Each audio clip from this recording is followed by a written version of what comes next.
Welcome to the Mindset for Runners podcast, helping you to access and unlock your true potential as an athlete.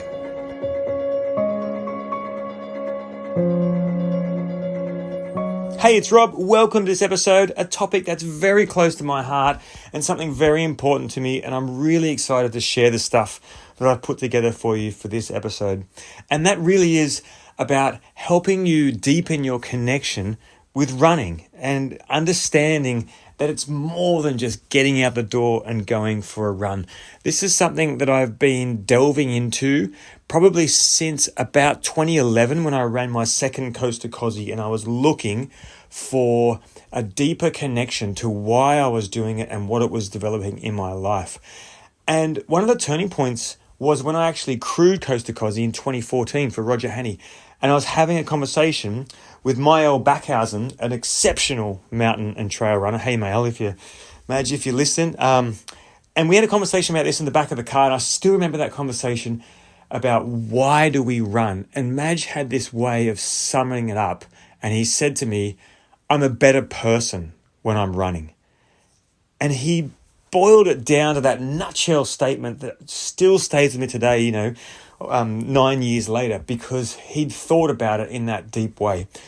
So what I want to do today, and this can go as deep or as shallow as you want it to. It doesn't have to be a deep inquiry into your soul, or it can be if you want it to. Because maybe you've thought about this topic before. Maybe you've tried to work out, or maybe you are currently working out what it is that you give to running and running gives you. Or maybe you've got it sorted, just like Madge did, and can give it a nutshell statement. I run because.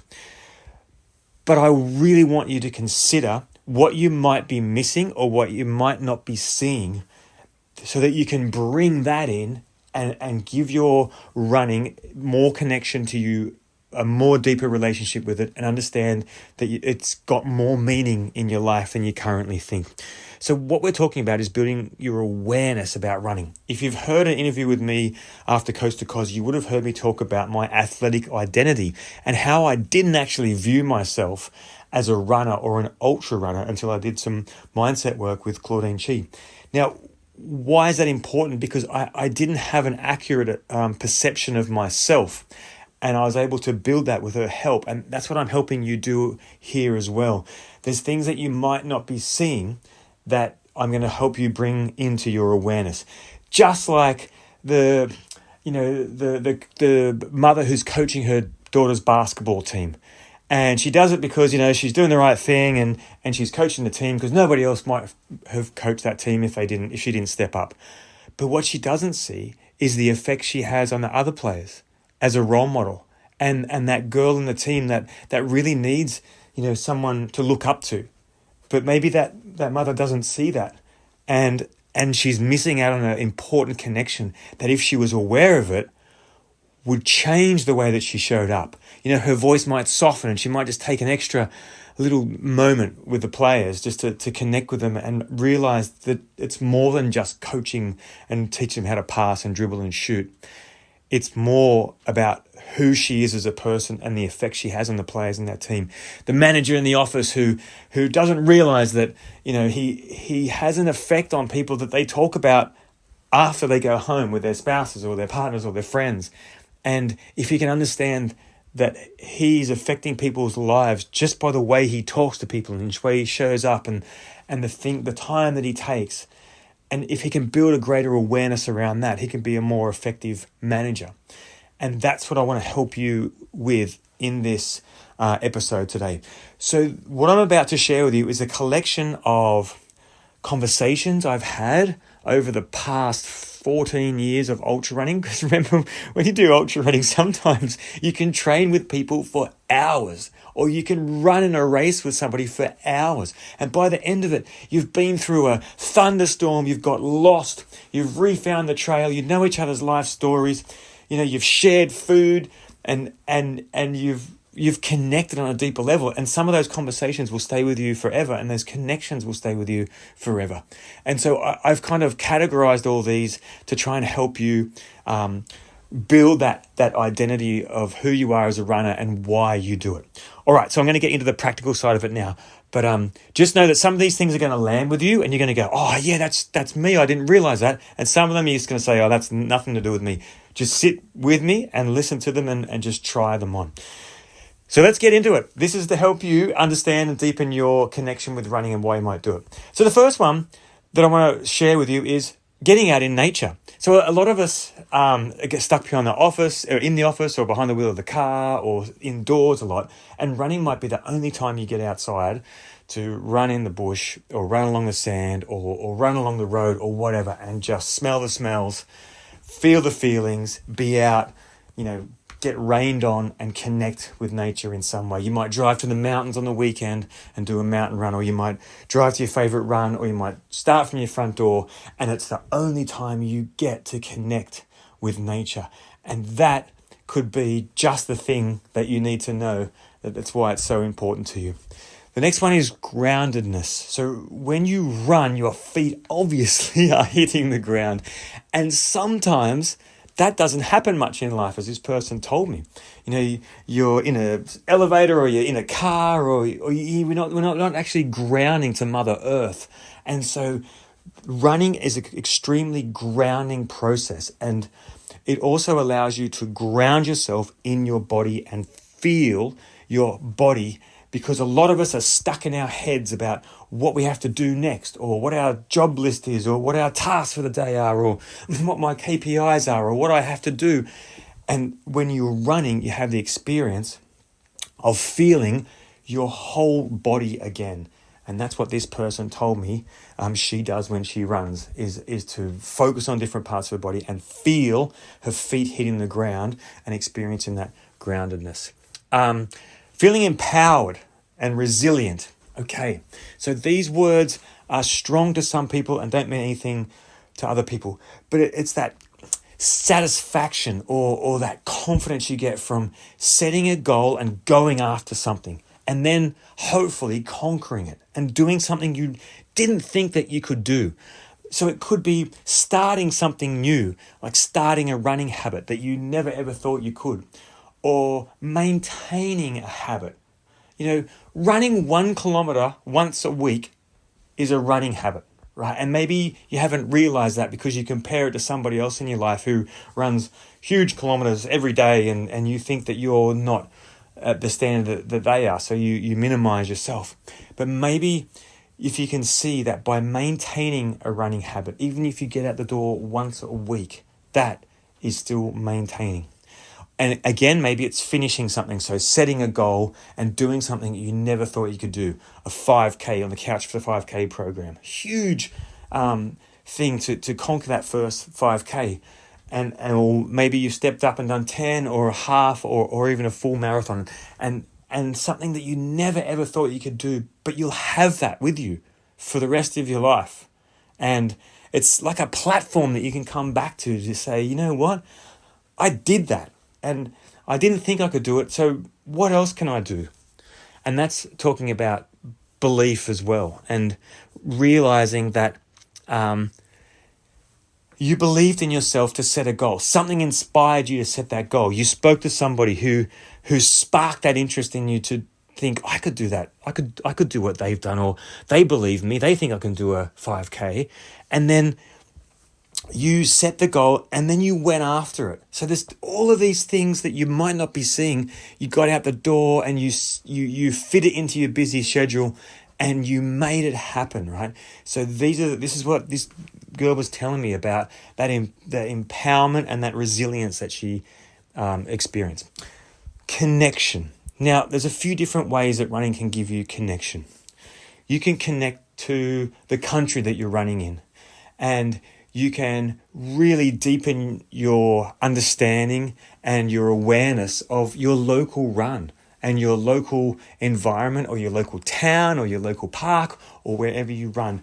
Now that could be the natural environment. You get to know the streets and you get to know the mountains, or you might get to know the dogs in the street, or wave to the same people that as you go past, or it might, knowing the streets and the roads or the mountains and the fields. Or it could be connecting to others. So maybe you have a running partner that's tremendously important to you. It helps you maintain your running habit, inspire you to get out the door when you don't want to get out the door. And that connection that you two have is a two-way street. they're getting something from you as well. That accountability partner to say, we said we were going to do this and we're going to stick to it. I need you, you need me. I'm not going to let you off the hook and you're going to do the same for me. And it's that kind of connection that you really build and deepening with somebody. It might be you running group, right? The conversations and showing up and being part of that group are so important that you might not be seeing, or maybe you do, but you might not be seeing how much you're giving to them as well as they give to you. And that connection can also be to something higher than all of the things I've spoken about. Connection to your God or to your religion or to your spirituality, or connection to something bigger than you, that the only time you take the time to connect to that place, person, thing, or spirit is when you're running. And it's like, this is my time to connect to what I believe in. I don't set time aside in my life any other time, but this is it. I go running, I settle into my run, and then I connect. And that is a beautiful thing that you can also do to deepen your running. Okay, moving on. That spark of inspiration, I just want to speak to that. Somewhere along the line, somebody you talked to or something you saw on TV or the socials or a picture, or you saw somebody training as you were walking on the street, you saw them run past you, or somebody told you about a race they did, or you heard about this crazy event and something inside you was sparked. And I want you to feel it if you can, because that's the thing that you need to connect with when we talk about inspiration. There's something inside you that was sparked to go with something, and we need to nurture it, right? Because if we don't nurture that spark, it can dwindle out. If we listen to the people around us, and if we take on their point of view and their limitations about things, but instead of holding it like this little, this little coal that is just glowing, and we need to breathe life into it and keep it alive. But if you can connect with that spark and just ask it, what was it that inspired you? And if you can ask it now if you want, take the time now, because it's probably no other time. If you listen to it, what does that part of you want for you? What does it want? When you got inspired, what was it in you that was inspired? Was it something that you had always wanted to do that you never thought you could do? Was it a part of you that wants to grow, to evolve, to be something that you want to be, or achieve something that you want to achieve, or do something you never thought you can do? If you can grab onto that spark and really nurture it as your own, then you can deepen your relationship further with why you're getting out the door. Here's my caveat. I told you this could be deep or it could be shallow. So if you're like, oh, Rob, just get off your soapbox, that's okay. Let's move on. But if that struck you, then I'd invite you to take that on your next run. Ask yourself, what is that spark inside me that gets inspired? Brave, right? I had a conversation with a runner. She told me, when I go out running by myself, I feel brave. I feel the fear of being out by myself, especially when I go running at night. But when I go out there, I feel that mixture of fear, but also being brave. And I love that feeling of aliveness. There's part of me that's scared, that doesn't want to go outside, especially when it's dark. But when I do it, I feel like I'm conquering that scared little part of me. It's beautiful, right? It's beautiful. So let's talk about therapy. A big part of it for me is using running as therapy, which is it's a bit of a cliche nowadays, but I want to talk to you more about that.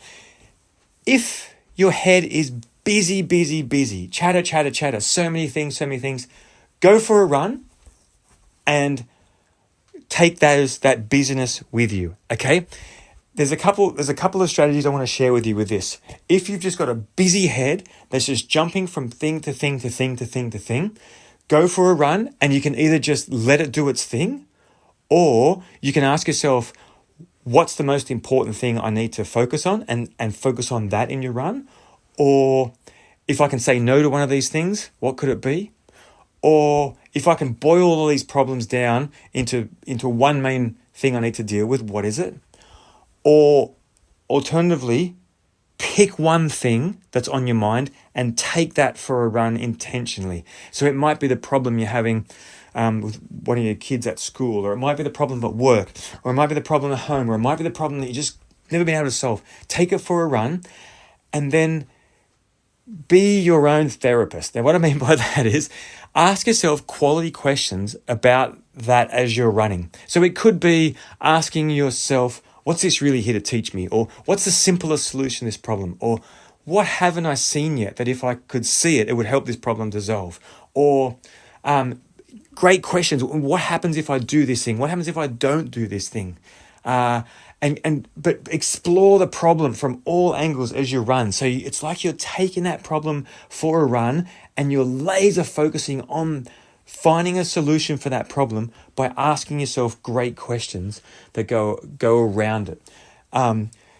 So there's a few strategies. The next strategy with a busy mind is to come back to the breath and let the busy chatter, come back to the breath. You might last one breath and then the chatter comes back. And just keep coming back. You might last 2 breaths. The chatter will come back to the breath. You might last 1 again. Just keep doing it over and over again. When we're doing this kind of meditation stuff, the meditation teachers always say it's not how long you spend in that meditative state. It's how many times you come back to the breath that counts. It's like doing the bicep curl. It's like, you're trying to do, I'm not a personal trainer, but it's the more number of reps you do rather than just doing one and saying, I did that rep for a long time. Pardon the terrible analogy, but I think you get what I mean. So keep coming back to the breath, or come back to the footstep, or come back to the mindful running. 3 things I can feel, 3 things I can see, 3 things I can hear. So keep coming back and back and back. I take my problems on a run and I always come back with something better. Maybe not the entire solution, but something that I haven't thought of will come to me when I either focus on the one problem, take that for a run, or let my mind wander and then I ask myself, which of these things really is the most important for me? Burning off emotion. One guy told me, I take my anger on a run with me, and that's where I burn it. And I love that, right? He would do his intervals and run from that place, right? And he would burn it off, like burn off the steam from he had a really, really stressful job, and that's how he dealt with it. And what a healthy way to do it. And he loved that redlining, like those 1K efforts or the 5K, and that was his thing where he just got to absolutely blast out that emotion that had been probably would have been stuck in his body if he hadn't had a way to process it, right? When I'm running, I can eat whatever I want. So this person basically ran to manage his weight because, and that was it. The permission he gave himself was, if I'm running regularly, I can eat whatever I want, right? So don't judge it, use it. And it was a beautiful way that this guy said, if I stop running, I put on weight, but when I'm running, I tell myself I can have whatever I want. All right. I hope you're getting something out of it. I hope that it's actually landing. At least one of these things will help you. Discipline. One of the ways we can build our confidence in ourselves and the way that we view ourselves is by sticking to a regular habit, no matter what comes up. And running gives us that vehicle to do that. So when you have the discipline to stick to something, it builds that self-accountability or that self-reliance, the ability to do the thing that you say you're going to do. Now, this has a flow-on effect. If you do it in your running habit, it's not an island. You then build that discipline and belief in yourself that you can do it in other areas, in your work or in your family or, with your health or something. It just gives you a vehicle to test it out. And I want to say, if you break the habit and you miss a run, don't beat yourself up. Don't make it into a story. Just get out there and get going again. And the same thing, if you haven't run for a while, don't make it into a story. Don't make it into this big thing that, oh, I used to run, but I haven't run for a long time. You know, you can start to build a story. Oh, it's going to be hard. Oh, you know, my knees, I haven't got the right shoes. And you can start to build that narrative that you start to believe. Just don't make it a big thing. Just get out there and just run around the block or walk around the block, right? And that's all you need to do. And just see what happens, right? Sometimes the inertia that you have to overcome is so big that when you just do it once, you might feel rubbish, but you've done it. And that belief and that discipline really gives you that personal integrity and to build on. One person told me, I run for the medals and the bibs. She said she had a wall in her office. One whole wall was completely covered with running bibs and medals, and that's why she did it. Every time she did a race, the next one went on, and she got to look at that, and that was her wall of achievement. And I love that. It's really cool. Prioritizing myself. Now, this could hit home for a lot of people. Running is the thing that you do to say yes to you when everybody else seems to have demands of you, work, family, kids, career, partner, blah, blah, blah. The one thing that you say yes to is yourself with running. And this person told me that was, again, her platform, because everybody knew that her thing was running, and that was the thing that she did for herself. Running with family. So it might be that you run to spend time with your partner or with your kids, or because they do it, and it's the way that you connect with them. Music. This is a beautiful story. I got some feedback from one of the podcasts I did, the Mindful Running podcast, which if you haven't listened to it, it's a practical way that you can actually take you on a run with me, and I talk you through how to run mindfully. This person listened to that podcast and then emailed me and said, do you know what I realized? I realized I'm most mindful when I'm listening to music. And so I read back, I was like, that's amazing. Tell me more about that. And they said, well, when I've got the music on, I'm completely immersed in my senses. And that's why I love listening to music when I run. And I know a lot of people listen to it for a distraction, but this person was so connected. It's like having the soundtrack to an inspiring movie on as they're playing the really emotive scene. And they were describing that's the time when they get to listen to the music and really absorb in the mindfulness of that. It was beautiful. And maybe running is a time where you get to listen to your favorite album that no one else in your family likes, or maybe it's your favorite audiobook or your favorite podcast that nobody else likes. But that's you time. You need to hold that sacred and not judge it and not say it shouldn't be so, because that's you and you're allowed to do that. Role model. I'm going to ask you, who is watching you with your running that you might not be aware of? One of your children, your partner, your family, a work colleague. Somebody is watching what you're doing and you're not aware of it. And that's the role model that you are as a runner. I'll leave that one with you if it hits you. Proving to yourself you can do something. Again, back to earlier goal setting stuff, but let's deepen it. Sometimes setting a big goal in business is hard, or setting a big goal in relationships or health or something is hard. Running gives you the opportunity to set a goal that's just out of reach. Remember the podcast on habits and goal setting from Huberman that we referenced a few months ago. And he said, if you can make it in that sweet spot around that, it was some weird percentage that are probably made up, but it's around that 80% to 80, high 80% that you're likely to get it, but there's a chance you won't. That's where you want to set that goal for yourself. Don't make it impossible and don't make it easy. But in that, I'll probably get it, but I might not. That's how you prove to yourself you can do something. Showing up. This person told me running is how I show up in life. And I love that. It's like, I've got the choice not to show up. There's 1,000 reasons why I shouldn't get out that door. But there's 1 or 2 reasons why you need to get out the door.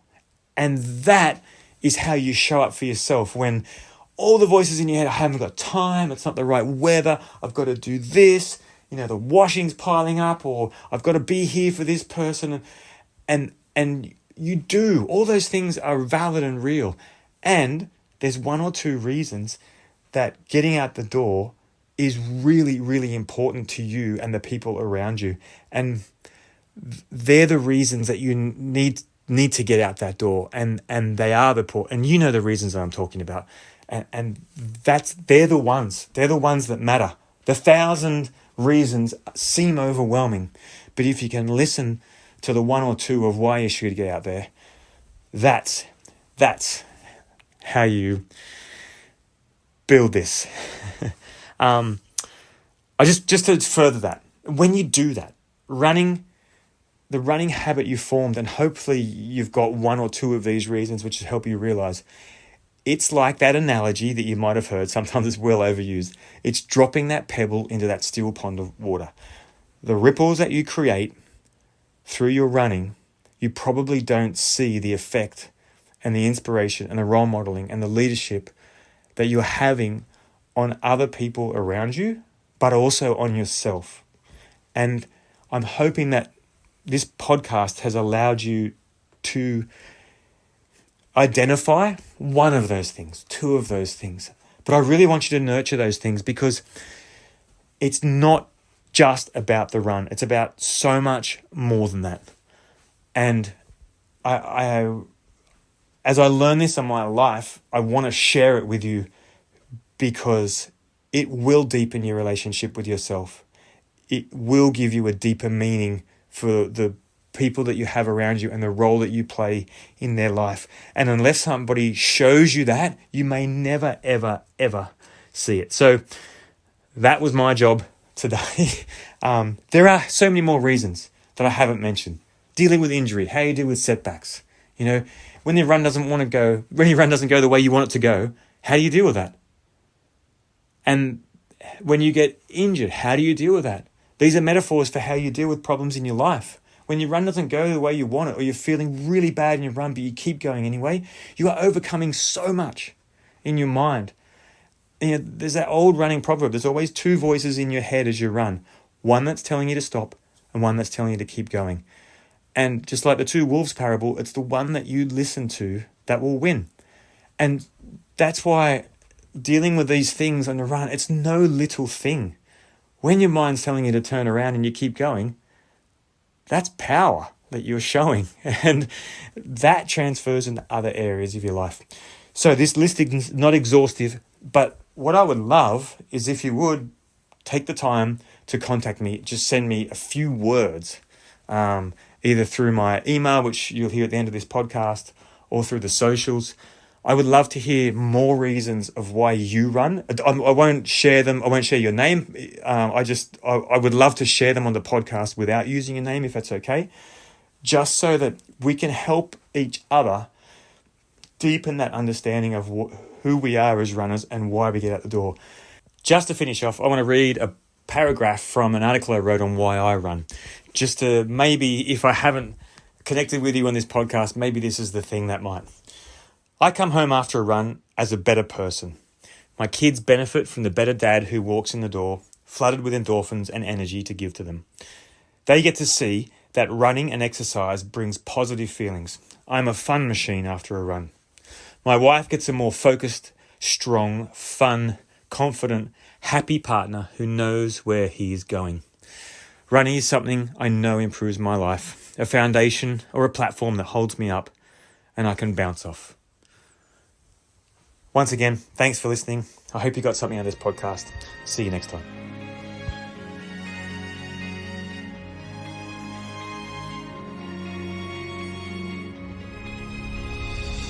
Thanks for listening to the Mindset for Runners podcast. I hope you got something practical and useful out of this podcast, or something inspiring to help you get out for your next run. If you have a question about Mindset for Runners or athletes in general, please email me at robmason.run@gmail.com and I'll answer your question on an upcoming podcast. And if there's anybody you know who could benefit from the information I share in this podcast, please share it with them. See you next time.